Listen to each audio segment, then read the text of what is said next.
누가복음 16장 1절 제가 먼저 봉독해 올립니다. 또한 제자들에게 이르시되 어떤 부자에게 청지기가 있는데 그가 주인의 소유를 낭비한다는 말이 그 주인에게 들린지라. 주인이 그를 불러 이르되 내가 내게 대하여 들은 이 말이 어찌 됨이냐. 내가 보던 일을 세마라. 청지기 직무를 계속하지 못하리라 하니, 청지기가 속으로 이르되 주인이 내 직분을 빼앗으니 내가 무엇을 할까? 땅을 파자니 힘이 없고 빌어먹자니 부끄럽구나. 내가 할 일을 알았도다. 이렇게 하면 직분을 빼앗긴 후에 사람들이 나를 자기 집으로 영접하리라 하고, 주인에게 빚진 자를 일일이 불러다가 먼저 온 자에게 이르되 내가 내 주인에게 얼마나 빚졌느냐. 말하되 기름 100마리니이다. 이르되 여기 내 증서를 가지고 빨리 앉아 50이라 쓰라 하고, 또 다른 이에게 이르되 너는 얼마나 빚졌느냐.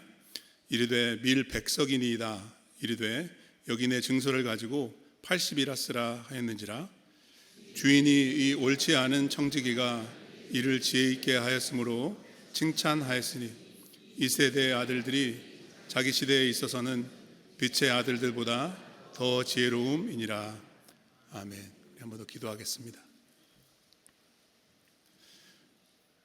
하나님의 말씀을 들을 수 있도록 우리 모두에게 들을 귀 주시기를 간절히 원합니다.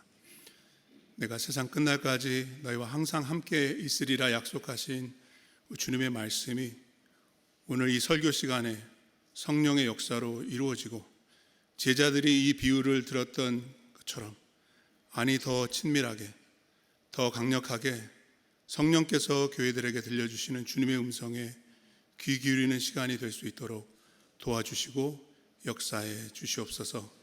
말씀을 들고선 종이 심히 연약하고 부족합니다.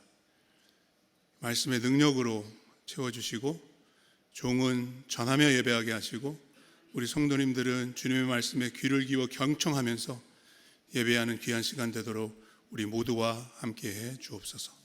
예수 그리스도 이름으로 간절히 기도합니다. 아멘. 바로 한 달 동안 누가복음에 나오는 예수님의 비유를 가지고 여러분들과 은혜를 나누고 있습니다. 비유의 핵심은 복음입니다.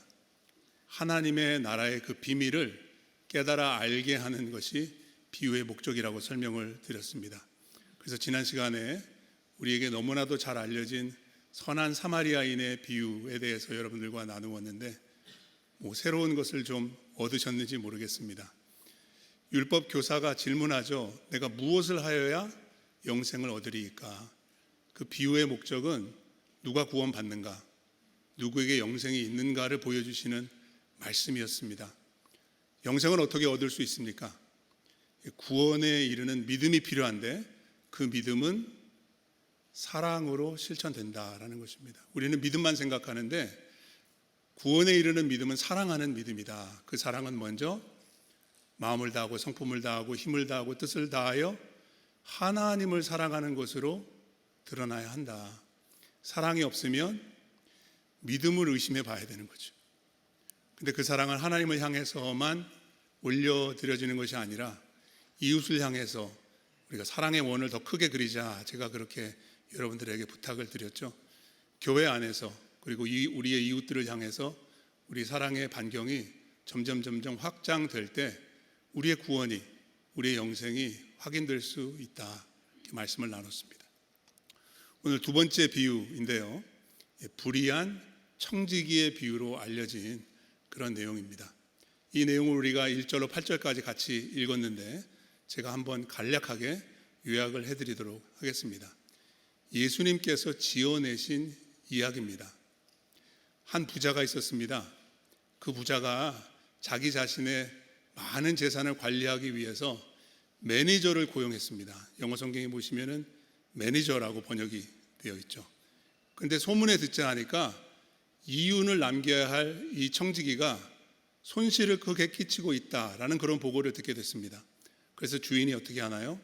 청지기를 불러서 해고 통지를 알립니다. You're fired. 근데 그냥 나가지 말고 장부 다 정리해 놓고 나가라. 그게 주인의 실수였을지는 모르겠습니다. 그 틈을 타서 이 청지기가 불의한 청지기입니다. 고민하기 시작합니다. 나 이제 어떻게 먹고 살아야 할까? 집안에서 일하던 하인이었기 때문에 바깥에서 노동을 하자니 너무 힘들 것 같은 거예요. 그렇다고 국어를 하자니 너무 창피하고, 근데 당장에 어디 가서 잠을 청해야 되고 누군가로부터 얻어먹어야 할 텐데 고민하다가 묘안 하나를 생각해냅니다. 오늘 본문 말씀 4절에 보시면은 주인에게 빚진 자를 일일이 한 사람씩 부릅니다. 많이 있었을 거예요. 근데 두 사람을 예를 들어서 비유에 나오는데, 한 사람은 기름 100마를 빚진 사람이었습니다. 100마리 어느 정도 되냐 하면은 800갤론입니다. 800갤론. 이러면 올리브 오일 800갤론 상상하시겠어요? 그러니까 주인이 엄청난 부자였던 거예요. 그래서 소장농에게 그 밭을 맡기고 거기에서 나오는 수확 중에서 800갤론이나 되는 기름을 짜서 나한테 바쳐라, 이런 거래 조건이 있었던 건데, 이 종이 어떻게 하나요? 반으로 깎아줍니다. 50% 디스카운트를 해줍니다. 또 밀 100석을 빚진 사람이 찾아왔습니다. 밀 100석은요 6만 파운드 정도 된다고 합니다. 어마어마한 분량이거든요. 20% 깎아줍니다. 그래서 80이라고 쓰라, 이렇게 합니다. 왜 그렇게 했을까요? 본문에 나오지만 주인에게 쫓겨나면은 당장에 어디 가서 신세를 져야 되는데, 디스카운트 해준 사람들에게 다 덕을 보았기 때문에 나를 도와줄 수 있지 않을까, 이렇게 계산을 한 것입니다. 근데 뜻밖에도 8절의 이 비유의 결론을 예수님께서 내리시는데 반전이 있습니다. 모든 비유에는 반전이 있어요. 선한 사마리아인의 비유에 있어서도 누가 주인공으로 나오나요? 누가 선한 사람이에요? 유대인이 아니라 사마리아인. 말도 안 되다가 제가 지난주에 설명드렸잖아요. 뜻밖의 반전이 있습니다. 여기서도 마찬가지예요. 8절 말씀 보세요. 주인이 어떻게 하나요? 이 옳지 않은 청지기가 이를 지혜 있게 하였으므로 뭘 했다고요? 칭찬을 했답니다. 이게 칭찬할 일인가요? 아니, 이 일을 하기 전에도 주인에게 적지 않은 손해를 끼쳤기 때문에 쫓아내는 건데 어마어마한 손실을 끼치고 나가게 되었다는 거예요. 그러니까 칭찬이라기보다는 감탄했다고 이해하는 게 더 좋을 것 같아요. 야, 너 머리 한번 잘 썼다, 이게 감탄하고 있는 것이죠. 그러면서 이 교훈, 이 비유가 주는 중대한 교훈에 대해서 설명해 주시죠. 자, 8절 하반절 보시기 바랍니다. 예수님이 말씀하시는 겁니다. 이 세대의 아들들이, 세상에 속한 구원받지 못한 사람들이 자기 시대에 있어서는 빛의 아들들, 믿음에 속한 하나님의 자녀들보다 더 지혜롭다. 그러니까 예수 믿는 사람들보다 예수 안 믿는 사람들이 돈에 있어서는 더 빠삭하다, 이런 말입니다. 그 말은 무슨 뜻이냐 하면, 구원을 받은 사람들, 오늘 비유를 시작할 때 보세요. 누구에게 이 비유를 하시는 건가요? 제자들에게 말씀하시는 거예요. 믿음이 없는 사람들이 아니라 믿음이 있는 사람들인데, 그 믿음을 가지고 지혜로운 청지기가 되라라는 교훈이 이 비유에 담겨 있다, 이런 말씀입니다. 그래서 오늘 설교 제목은 예수 재물에 관해서 논하다, 이렇게 되어 있는데, 사실 예수님의 파이낸셜 어드바이스예요. 여러분들 그거 알고 계셨어요? 제가 설교 준비하면서 여러 가지 자료를 수집하고 살펴보는데, 예수님이 하신 모든 말씀을 분류를 해보니까 돈에 대해서 한 15% 정도, 예수님이 하신 모든 말씀 중에 15%가 돈에 관한 내용이래요. 또 비유에 있어서는 더더군다나 비유의 약 42%가 다 돈과 소유에 관한 말씀이래요. 그러니까 예수님은 제자들이, 예수 믿는 사람들이 돈을 어떻게 관리하고 어떻게 사용하는가에 대해서 관심이 아주 많이 있으셨던 거예요. 오늘 일부 예배 때도 설교하는 분위기가 아주 무거웠거든요. 제가 이 단에서 여러분들과 이제 앞으로 드릴 말씀은 제 얘기가 아니에요. 제 얘기가 아니고 예수님이 하신 말씀을 여러분들이 잘 이해하실 수 있도록 제가 설명해 드릴 거예요. 그러니까 여러분들 예수님의 음성에 귀를 잘 기울여 보시고, 예수님이 원하시는 것은 우리 모두가 다 지혜로운 청지기가 되는 거예요. 그 지혜를 얻을 수 있는 저와 여러분들 다 되시기를 축복합니다. 자, 첫 번째 지혜입니다. 어떻게 하면 지혜로운 청지기가 될 수 있을까? 첫째로 복음을 위해서 투자해야 된다라고 예수님은 말씀해 주세요. 오늘 비유는 8절까지 나오고 9절 이후로 그 비유에 대한 적용 그리고 교훈이거든요. 첫 번째 교훈이에요. 9절 말씀 한번 같이 읽어보겠습니다. 읽겠습니다. 내가 너희에게 말하노니 불의의 제물로 친구를 사귀라. 그리하면 그 제물이 없어질 때 그들이 너희를 영주할 처소로 영접하리라. 말씀을 띄워놓으세요. 여러분 성경을 보시기 바랍니다. 지금 비유와 연관지어서 지금 설명해 주시는 거예요. 내가 너희에게 이르노니, 여기서 너희는 누구죠? 제자들이에요. 예수 믿는 사람들에게 말씀하시는 거예요. 불의의 제물로 친구를 사귀라. 불의의 제물, 좀 혼란스럽고 오해 소지가 있는 표현이라고 생각합니다. 그럼 제물은 불의하다 이런 말일까요? 아니, 여기 불의라고 번역된 헬라 언어가 아키디아라는 말인데 8절에도 나옵니다. 8절에는 옳지 않은 청지기, 옳지 않다라는 말이 아키디아고 9절에는 불의라고 이렇게 번역이 되었는데, 영어 성경에 보시면은 이 옳지 않은 청지기를 어떻게 번역해 놨냐 하면 dishonest manager 이렇게 번역을 해놨어요. dishonest, 정직하지 않은, 그러니까 믿음직스럽지 못하다는 거죠. 그렇지 않습니까? 이 청지기가 하는 행동을 보면은 절대로 신뢰를 얻을 수 없는 그런 상황이거든요. 마찬가지로 우리에게 주어진 모든 재물, 돈이라는 것이 불의하다라는 말은 돈은 믿을 수가 없다 이런 말입니다. 있다가도 없고 없다가도 있는 게 돈이기 때문에 돈 믿고 살지 말라 이런 말입니다. 그럼 그 돈으로 어떻게 해야 된다는 것일까요? 친구를 사귀라고 말합니다. 여러분, 비유에 나오는 불의한 청지기가 자기 돈은 아니었어요. 하지만 주인의 돈을 본인이 결정할 수 있는 권한이 있을 때 그 소유를 가지고 어떻게 하나요? 친구를 삼죠. 그래서 자기가 더 이상 그 수중에 돈이 없을 때에도 그 친구 신세 질 수 있게끔 그렇게 하지 않습니까? 그래서 4절 말씀해 보시면 사람들이 나를 자기 집으로 영접해 줄 것이다 라고 얘기를 하죠. 생각을 하죠. 이와 마찬가지로 또 다른 차원에서 영적이고 영원한 차원에서의 친구 사귐을 위해 재물을 쓰라 이런 말입니다. 자, 9절 하반절 보십시오. 그러면 재물이 없어질 때, 영어 성경에 이렇게 되어 있습니다. So when it fails, money will fail you. 항상 돈이 있지 않습니다, 여러분. 돈은 우리를 구원할 수 없어요. 돈은 없어질 때가 있습니다. 그래서 불의하다는 거예요. 믿을 수가 없어요, 돈은. 그래서 재물이 없어지기 전에 어떻게 하라는 거예요? 그 재물로 친구를 사귀어서 그들이 너희를, 제자들을 영주할 처소로 영접하리라. 영주할 처소는 어디죠? 천국입니다. 천국이에요. 그럼 이게 무슨 말일까요?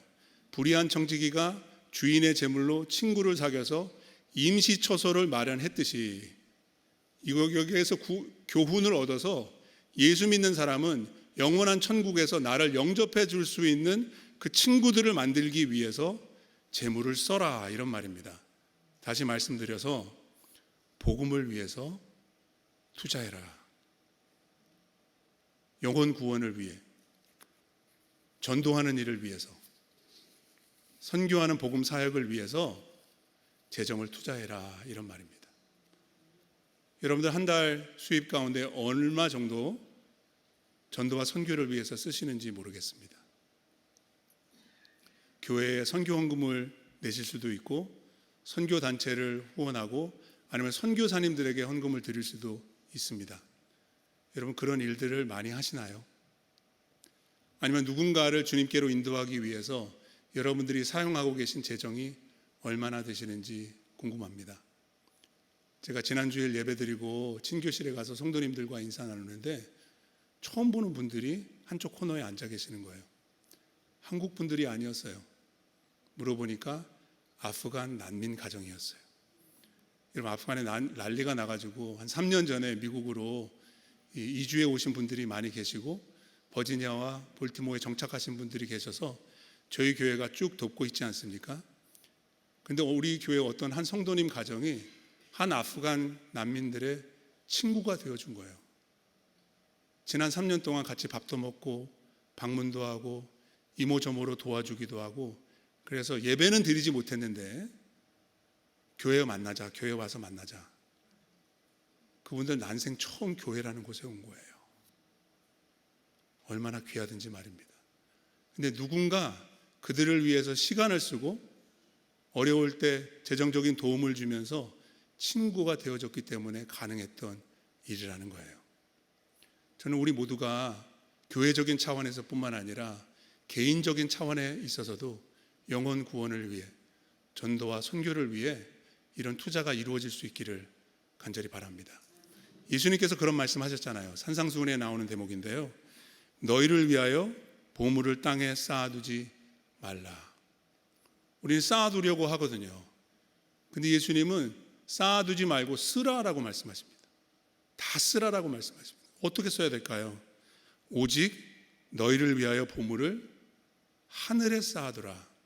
이게 좀 알쏭달쏭한 표현이잖아요. 그럼 보물을 어떻게 하늘에 쌓아둘 수 있을까요? 헌금 많이 하라는 말씀일까요? 아닙니다. 아닙니다.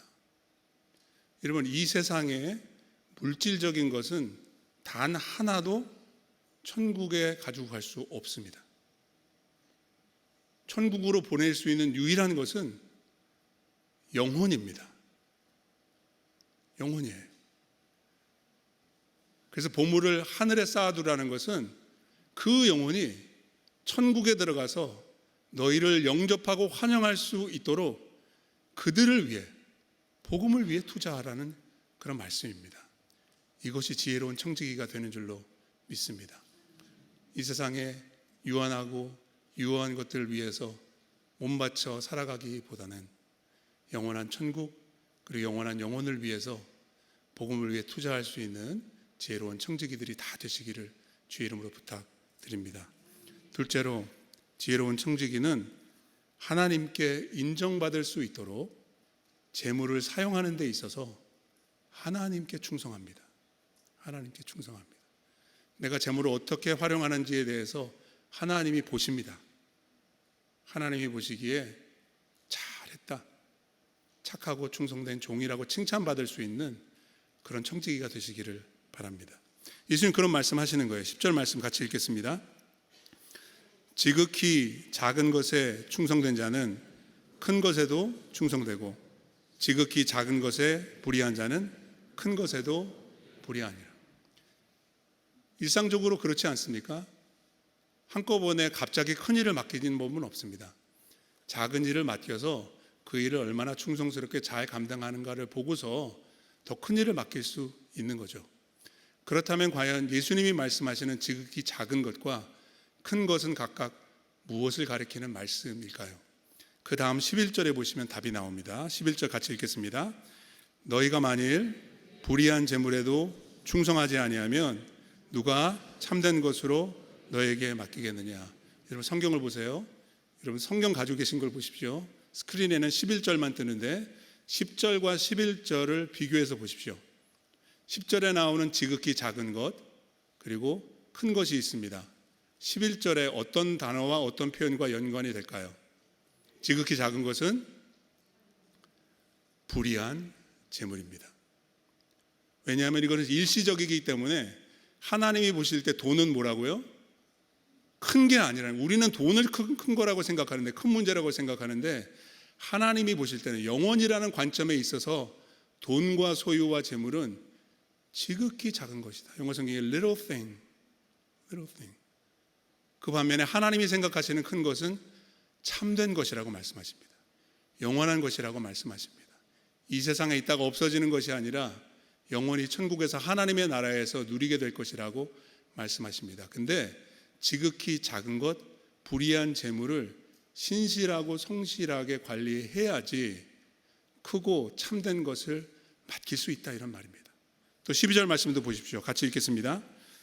너희가 만일 남의 것에 충성하지 아니하면 누가 너희의 것을, 10절, 11절, 12절 연관지어서 생각해 보세요. 남의 것은 무엇을 가리킬까요? 10절에 나오는 지극히 작은 것이고요, 11절에 나오는 불의한 재물입니다.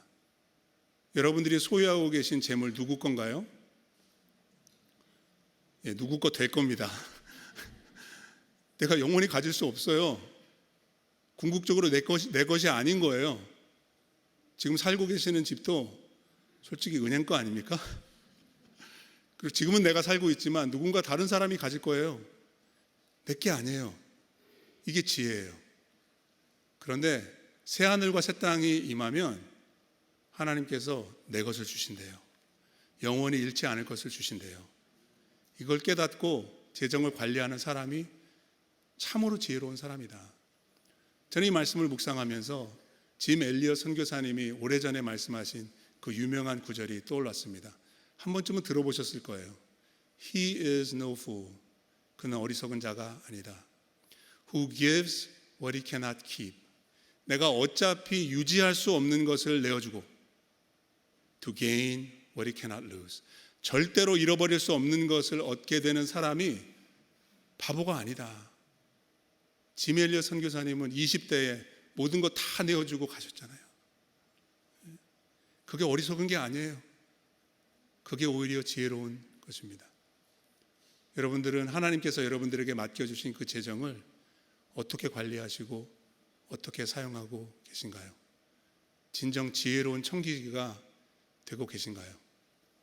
미국의 Good Sense Movement라는 이 성경적이고 또 신실한 청지기 사업을 하시는 분들이 계신데, 이분들이 이런 캐터고리를 가지고 한번 셀프 이밸류에이션, 자기 평가를 해보도록 그 웹사이트에 제시하시더라고요. 누가 지혜로운 청지기일까요?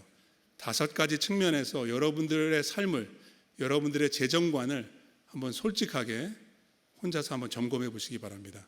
첫째로 diligent earner, 열심히 일하고 열심히 버는 사람이래요. 두 번째, generous giver, 하나님께 헌금하고 드릴 때에도 박하게 하는 것이 아니라 후하게 넉넉하게 하나님께 드리는 사람이래요. 세 번째, wise saver, 지혜롭게 저축하고 투자하는 사람이죠. 네 번째는 prudent spender, 소비를 할 때도 현명하게 함부로 막 낭비하는 사람이 아닌 것이죠. 거기에도 지혜가 있는 것이고, 그리고 5번째, cautious debtor, 우리가 빚지면서 살아가잖아요. 자동차를 살 때도 론을 하고 집은 몰개지가 있고, 여러분들 크레딧 카드 페이먼트 다 있으시죠? 네. 근데 그 부분에 있어서도 주의 깊게 빚을 져 가는 사람이 지혜로운 사람이고 신실한 청지기가 된다. 여러분들 스스로에게 이 5가지 캐터고리에서 점수를 매기신다면 여러분들은 어떤 청지기로 드러나실까요? 하나님이 보시기에 일을 해서 돈을 버는 일이나 헌금 생활하는 것이나 아니면 저축을 하거나 소비를 하는 것이나 빚을 지는 부분에 있어서도 잘하였도다, 착하고 충성된 종아, good and faithful servant, 그렇게 칭찬 들으실 수 있게 되기를 바랍니다. 그러면요, 이게 참 놀라운 구절이에요. 이 세상에서 돈을 어떻게 쓰느냐, 재물을 어떻게 관리하느냐에 따라서 칭찬을 받기도 하고 책망을 받기도 하는데, 하나님께 인정받으면 어떻게 되나요? 마태복음 말씀해 보시면, 잘하였도다 착하고 충성된 종아, 네가 적은 일에 충성하였음에 내가 많은 것으로 맡기겠다. 하나님께 인정받아서 참되고 영원하고 정작 우리의 소유가 될 수 있는 것을 우리에게 맡겨주실 줄로 믿습니다. 재정적인 부분에 있어서도 하나님께 칭찬 듣고 인정받는 지혜로운 청지기들이 다 되시기를 주 이름으로 축복합니다. 한 가지 더 남았습니다. 마지막으로 세 번째, 지혜로운 청지기는 하인이 되는 선택을 제대로 합니다. 자, 13절입니다. 13절 말씀 같이 한번 읽겠습니다. 집 하인이 두 주인을 섬길 수 없나니 혹 이를 미워하고 저를 사랑하거나 혹 이를 중히 여기고 저를 경히 여길 것임이라. 너희는 하나님과 재물을 겸하여 섬길 수, 주인이 둘이 있답니다. 그리고 제자들에게, 너희는, 지금 제자들에게 말씀하시는 거예요. 제자들도 두 주인 중에 하나를 잘 선택해야 된다고 말씀하십니다. 한 주인은 하나님이십니다. 또 다른 주인은 돈입니다. 제가 여러분들께 질문 드립니다.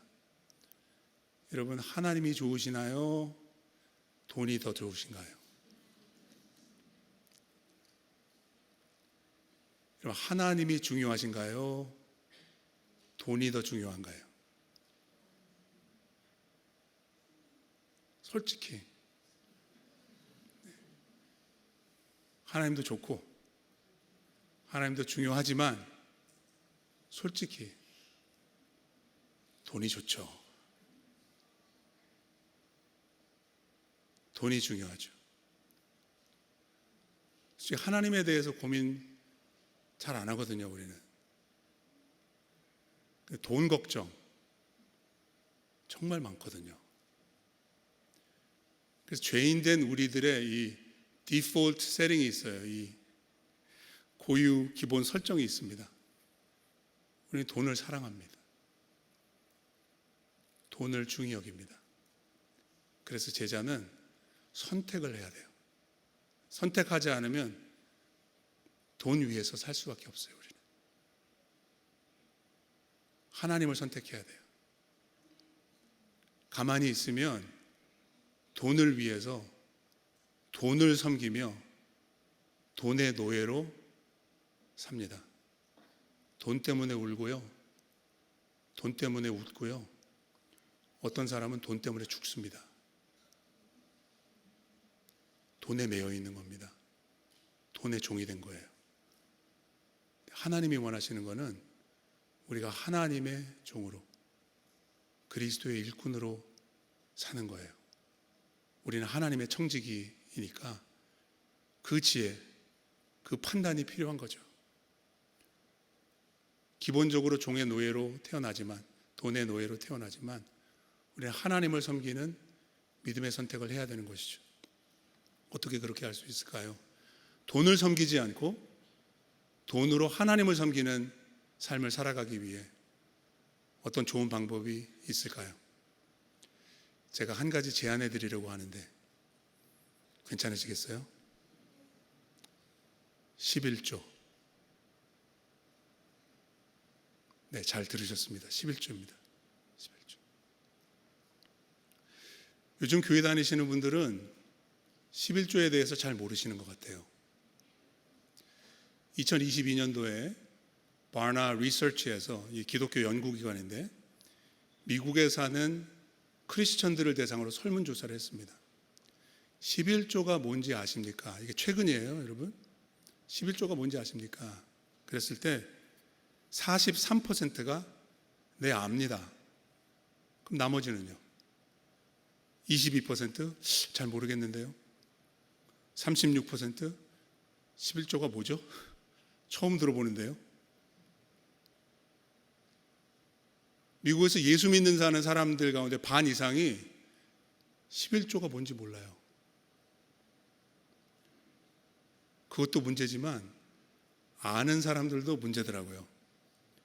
43%가 안다고 대답을 했는데 그 중에서 실제로 11조 생활을 하는 사람들은 반이 채 안 됩니다. 우리 열린문교회 성도님들은 어떻게 대답하실지 궁금합니다. 전 몰라요. 여러분들 11조 하시는지 안 하시는지. 근데 하나님은 아십니다. 하나님은 아십니다. 왜 11조를 해야 될까요? 이건 믿음의 문제거든요. 네. 부인할 수 없습니다, 여러분. 내가 돈 믿고 사는지 하나님 믿고 사는지 그 믿음이 판가름하는 겁니다. 존 칼빈이 이런 말을 했습니다. Prayer is the chief exercise of faith. 기도는 믿음의 최상의 실천이다. 믿음이 있으면 기도한다라는 거예요. 하나님 전능하시고 하나님 공의로우시고 하나님 자비로우시면 기도하지 않을 수 없다. 기도하지 않는 것은 그 하나님을 못 믿으니까 기도하면 뭐해? 하나님이 뭘 해주실 수 있다고. 믿음이 관건인 것입니다. 저는 11조도 마찬가지라고 생각합니다. 11조는 믿음의 실천인 것입니다. 하나님을 믿으면 11조 할 수 있습니다. 여러분, 11조가 성경에 어디에 최초로 소개가 되죠? 창세기에 나옵니다. 창세기 14장 말씀에 보면은 가나안 땅에 그 도시국가 여러 왕들이 서로 전쟁을 해가지고 치고받고 싸우면서 포로로 끌려가는데 소돔에 살고 있었던 롯과 그의 가족도 모든 것을 빼앗기고 포로로 붙잡혀 갔다는 소식을 아브라함이 듣습니다. 그리고 자기 집에서 기른 군사 318명을 데리고 긴급 구출 작전에 나서서 롯만 구출한 것이 아니라 빼앗겼던 모든 소유를 다 되찾아서 돌아오는 길에 누구를 만나죠? 지극히 높으신 하나님의 제사장 멜기세덱. 히브리서에 보시면 예수 그리스도를 예표하는, 그래서 멜기세덱의 반차를 따라서 주님 오셨다라고 얘기하잖아요. 그 멜기세덱을 만납니다. 만났을 때 멜기세덱이 이렇게 말합니다. 창세기 14장 20절입니다. 아브라함에게 말하는 거예요. 너희 대적을 내 손에 붙이신 지극히 높으신 하나님을 찬송할지로다. 무슨 말이에요? 아브라함, 네가 잘 싸워서 이긴 거 아니야. 네가 얻어서 돌아온 모든 것들 하나님께서 주셨어. 하나님께 영광을 돌려라. 그랬을 때 아브라함이 어떻게 하죠? 아브라함이 그 얻은 것에서 100% 얻은 것에서 10분의 1을 멜기세덱에게 주었더라. 이게 11조입니다. 내가 소유한 모든 것 100%가 하나님이 주신 것입니다. 그것을 믿음으로 고백하고 표현하는 것이 그 소유의 10%를 하나님께 드리는 것입니다. 드리지 못한다면 몰라서 못하셨을 수도 있지만 저는 다시 한번 여러분들에게 리마인드 드리고 싶습니다. 헌금은요, 믿음의 문제입니다.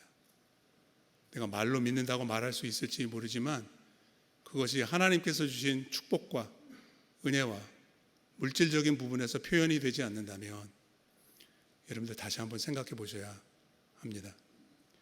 이미 11조 생활을 하시는 분들께 부탁드립니다. 그것으로 만족하지 마십시오. 내가 돈보다 하나님을 더 사랑합니다. 돈보다 나의 삶에 있어서 하나님이 더 소중합니다. 여러분, 헌금으로 표현되는 겁니다. 하나님을 사랑하면 사랑할수록 하나님께 더 드릴 수밖에 없습니다. 여러분, 이거 억지로 할 수 없어요. 믿음이 요구되는 것입니다. 그리고 아직 11조를 하지 못하고 계신 분들이 계시다면 믿음을 구하십시오. 나의 믿음 없음을 인정하십시오.